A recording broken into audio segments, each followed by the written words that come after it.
Help? क्या कर रही है तू यहाँ पे? यहाँ कैसे रुक गई? सीधे सीधे अंदर चल।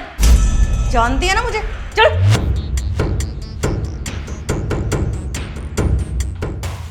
ये हेल्प क्यों मांग रही थी मुझसे? खैर, मुझे क्या। क्या कर रही थी वहां पे? क्या इशारे कर रही थी उस लड़के को? हैं? कुछ भी तो नहीं। मुझे पागल समझा है क्या तूने? बेवकूफ दिखती हूँ मैं तुझे? जो तू इशारे कर रही थी ना, तो मुझे सारे समझ में आ रहे थे, सब दिख रहा था मुझे। एक बात कान खोल के सुन ले, मेरी बात तुझे माननी पड़ेगी। अरे कैसे मान लूं मैं इतनी बड़ी बात? ये कोई छोटी मोटी बात थोड़ी ना है। मम्मी जी अब क्यों नहीं समझ रही है? मैं चाहती हूँ इस बच्चे को जन्म देना, मैं चाहती हूँ कि इस दुनिया में आए। अरे हाँ, मैं भी तो वही चाहती हूँ कि तू बच्चे को जन्म दे, पर लड़की को नहीं, लड़के को। आई बात समझ में? इस घर में आएगा तो सिर्फ लड़का। समझ में आया? मेरे घर का चिराग। मम्मी जी लेकिन आप ये बात क्यों नहीं समझ रही हैं? चाहे लड़का हो या लड़की हो, उससे क्या फर्क पड़ता है? और आप खुद सोचिए ना कि इस घर में लक्ष्मी के पाँव आएंगे तो कितना शुभ होगा हमारे लिए। इस घर में कितनी खुशहाली आएंगी। अरे हाँ, फर्क पड़ता है, क्यों नहीं पड़ता? अरे लड़का आएगा तो पढ़ लिख कर कोई अफसर बनेगा, अरे हमारा नाम रोशन करेगा। और वो लड़की आएगी तो उसको पहले पढ़ाओ, उसके बाद उसके दहेज के खर्चे, फिर पूरी जिंदगी उसको त्योहार देते रहो। अरे मेरे बस की नहीं है खर्चे वर्चे करना। अरे मेरा पोता तो बहू लेकर आएगा ना, दहेज तो वो भी लेकर आएगी। अरे फालतू के खर्चों से तो बचेंगे हम। नहीं मम्मी जी, मैं आपके आगे हाथ जोड़ती हूँ, प्लीज आप ऐसा मत करिए। मैं ऐसा बिल्कुल भी नहीं होने दूंगी, चाहे कुछ भी हो जाए। नहीं प्लीज। और मम्मी जी, धर्मेंद्र तो काम के सिलसिले में बाहर गए हुए हैं और आप उनकी गैर मौजूदगी में मेरे साथ ऐसा कर रहे हैं। आपने सोचा है कभी कि अगर उन्हें ये बात पता लग गई तो उन्हें कितना बुरा लगेगा? क्योंकि ये उनका बच्चा है माँ जी। अरे उसके आने से पहले ना मैं ये सब काम करवा दूंगी। और वैसे भी मेरे बेटे को कौन बताएगा? मैं तो बताऊंगी नहीं, तू बताएगी। तेरे अंदर इतनी हिम्मत है कि तू मेरे बेटे को बताएगी। सुन, मेरा बेटा ना मेरी बहुत इज्जत करता है और मेरी हर एक बात मानता है। अगर उसको इस बारे में कुछ भी पता चल गया ना तो सोच ले तेरा क्या हर्ष करूंगी मैं। बोल मम्मी जी प्लीज। देख, मुझे कुछ नहीं सुनना, मैंने जो बोल दिया सो बोल दिया।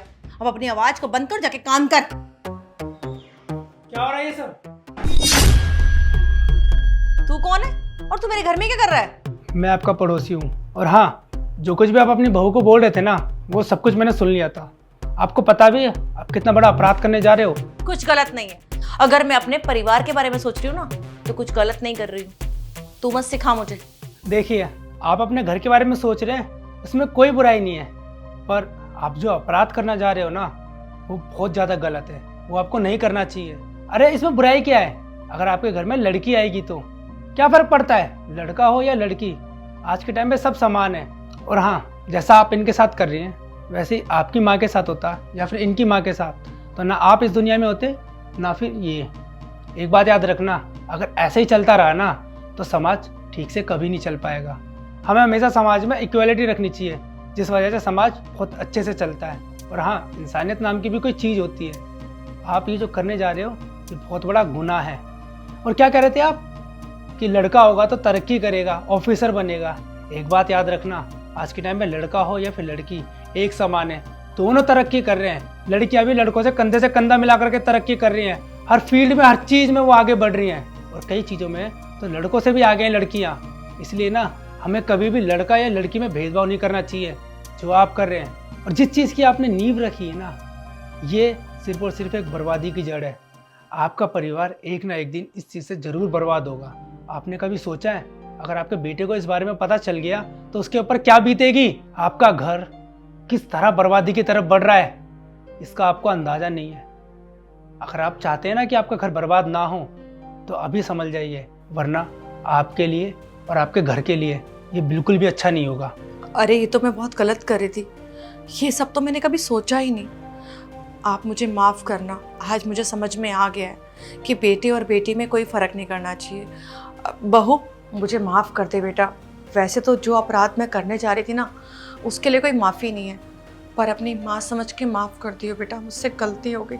आज के बाद मैं कभी भी ऐसा नहीं करूँगी। कोई बात नहीं मम्मी जी, आपको अपनी गलती का एहसास हो गया, यही मेरे लिए बहुत है। और वैसे भी मैं बहुत खुश हूँ कि अब मैं अपने बच्चे को इस दुनिया में ला पाऊँगी। आपका बहुत बहुत धन्यवाद। अगर आज आप ना आते ना टाइम पर तो पता नहीं मुझसे कितना बड़ा अपराध हो जाता। कोई बात नहीं माँ जी, आपको ये बात समझ में आ गई, इससे अच्छी चीज़ क्या होगी। और वैसे भी पड़ोसी का तो फ़र्ज़ होता है ना कि वो पड़ोसी की मदद करे, और देखिए आपकी मैंने मदद करी, इससे आपका भी भला होगा और आपकी बहू का भी। अच्छा मैं चलता हूँ, नमस्ते। जी नमस्ते।